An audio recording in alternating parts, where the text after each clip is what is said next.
ஓம் சக்தி பராசக்தி. எனக்கு வந்து பக்தி வந்து ரொம்ப அதிகம். முருகனாக இருந்தாலும் சரி, ஜீசஸாக இருந்தாலும் சரி, அல்லாவாக இருந்தாலும் சரி, எல்லா கடவுளும் நம்ம கடவுள் தான். நான் வந்து சினிமா ஃபீல்டில் தான் இருக்கேன். சில பேர் தெரிஞ்சிருக்கும், சில பேர் தெரியாமல் இருக்கும். மெயின்லி வந்து ஆக்டிங், அப்புறம் வந்து டான்ஸ் கொரியோ அதான் பண்ணிக்கிட்டு இருக்கேன். ஸோ லவ் சாங்ஸு அந்த மாதிரி பண்ணியிருக்கேன் 2-3. ஸோ ஃபஸ்ட் டைம் ஒரு பக்தி பாடலுக்கு நாங்கள் வந்து டைரக்ட் பண்ணுறோம். நான் தான் அதுக்கு கோரியோ பண்ணுறேன். So welcome to Ajay vlogs. இன்றைக்கி நம்ம பார்க்க போகிறது பக்தி பாடல் மேக்கிங் விலாக்.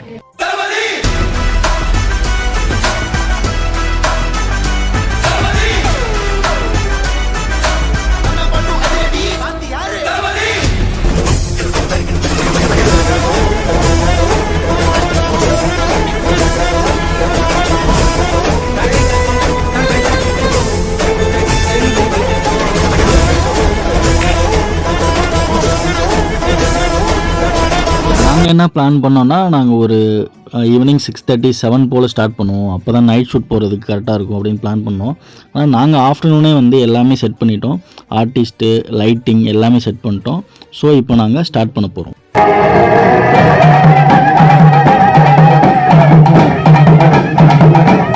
இந்த ப்ராஜெக்ட் ஸ்டார்ட் பண்ணும் போதே நாங்கள் ஒன்று மைண்டில் வச்சுருந்தோம். ஏன்னா இது நார்மலாக வர சாமி பாட்டுமா இருக்கக்கூடாது, ஒரு சினிமேட்டிக்காக இருக்கணும், ஒரு சினிமா சாங் மாதிரி இது வரணும் அப்படின்னு தான் நாங்கள் பிளான் பண்ணோம். இந்த இடத்துல தான் நாங்கள் அம்மன் வச்சு ஷூட் பண்ண போகிறோம்.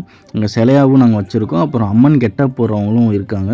அவங்க வந்து விஜய் டிவியில் அந்த மாதிரி பெரிய சேனல்ஸில் ஃபுல்லாக அவங்க வந்து பக்தி சாங்ஸுக்கு பின்னாடி வந்து அம்மன் கெட்டப் போட்டு இருப்பாங்க. நீங்கள் மேக்ஸிமம் நிறைய பக்தி சாங்லாம் அவங்க தான் பண்ணியிருப்பாங்க. நீங்கள் பார்த்தா அவங்களுக்கு தெரியும்.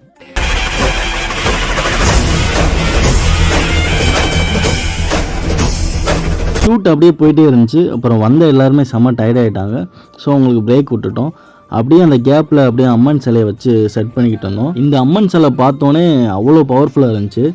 ஆக்சுவலாக இந்த சாங்குக்காகவே இந்த சிலை பண்ணியிருந்தாங்க, தரமாக பண்ணியிருந்தாங்க. பார்க்கும்போது எனக்கு இந்த பழைய படத்தில் வர அம்மன் சிலையெல்லாம் ஞாபகம் வந்துருச்சு. அந்த வடிவேல் ஒரு படத்தில் வருவார், அப்புறம் வந்து அந்த ரம்யா கிருஷ்ணன்லாம் போடுவாங்களே, அது ஞாபகம் வந்துருச்சு எனக்கு.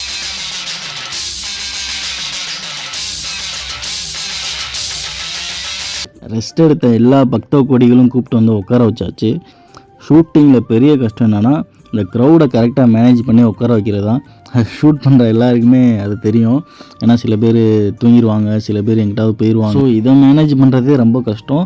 நாங்கள் எப்படியோ ஏதோ பண்ணி மேனேஜ் பண்ணிட்டோம். அதுக்கப்புறம் ஒரு எஃபெக்ட்டுக்காக அம்மன் பின்னாடி புகை வர மாதிரி ஒன்று பண்ணோம். நாங்கள் நினச்சது ஒன்று, நடந்தது ஒன்று.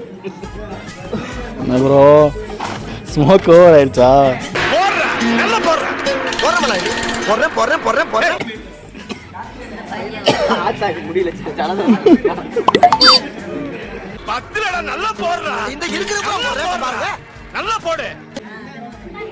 என்ன ப்ரோ, சாம்பிராணியா இல்லை அப்படியே எரியறதானா?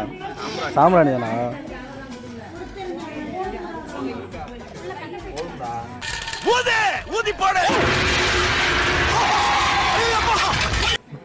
ப்ரோ ஷார்ட்டப்பாக போடு. ஷார்ட்டப்பாக புகை வர மாட்டேங்குது. இப்போ நல்லா புகை வருது.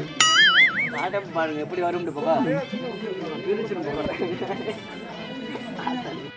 Lights, camera, rolling, action.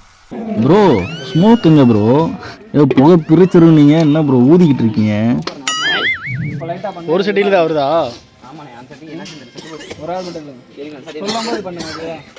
Bro smoke போதுமா? ஸ்மோக்கு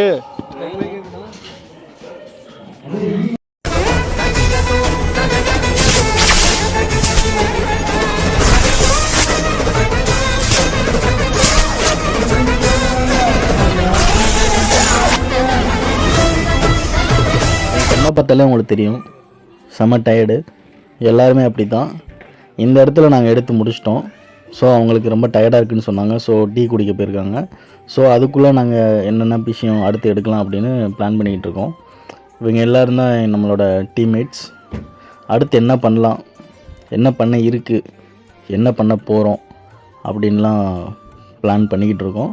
விடியறதுக்குள்ளே எல்லாத்தையும் எடுக்கணும். 3 பேர் தான் இருக்காங்க. இந்த 3 இடத்துல நிற்க முடியாது. அகைன் இவங்க எல்லாரையும் கூட்டிகிட்டு வந்து செட் பண்ணிட்டோம். ரொம்ப டயர்டாகிட்டாங்க. எங்களுக்கே ஒரு மாதிரி இருந்துச்சு, ரொம்ப டயர்டாக போகுது. ஸோ அவங்களுக்கு ஃபஸ்ட்டு எடுத்து முடிச்சுட்டு அடுத்து நம்ம இவங்களுக்கு தனியாக எடுத்துக்கலாம் அப்படின்ட்டு பிளான் பண்ணோம். இந்த சின்ன பையனை பார்த்தீங்களா, முத்து படத்தில் வர ரஜினிமை ஸ்டைலாக இடுப்பில் கட்டிட்டு நிற்கிறான். இவன் தூங்குறானா இல்லை நிற்கிறானா இல்லை என்ன பண்ணுறான்னு அவனுக்கே தெரில. ஷூட்டிங் போகிறோம், ஜாலியாக இருக்கும்னு நினச்சி வந்திருப்பான் போல். இனிமேல் வரைய மாட்டான். ஒரு வழியாக பக்தர்களாக வந்து அந்த குரூப்புக்கு நம்ம எடுத்து முடிச்சாச்சு. இப்போ வந்து வேலை முடிஞ்சுன்னா இல்லை, இப்போ அம்மனுக்கு தனியாக ஃப்ரேம் வச்சு எடுக்க போகிறோம், அண்ணனுக்கு தனியாக ஃப்ரேம் வச்சு எடுக்க போகிறோம். இதுவே காலையில் வரைக்கும் போயிடும்.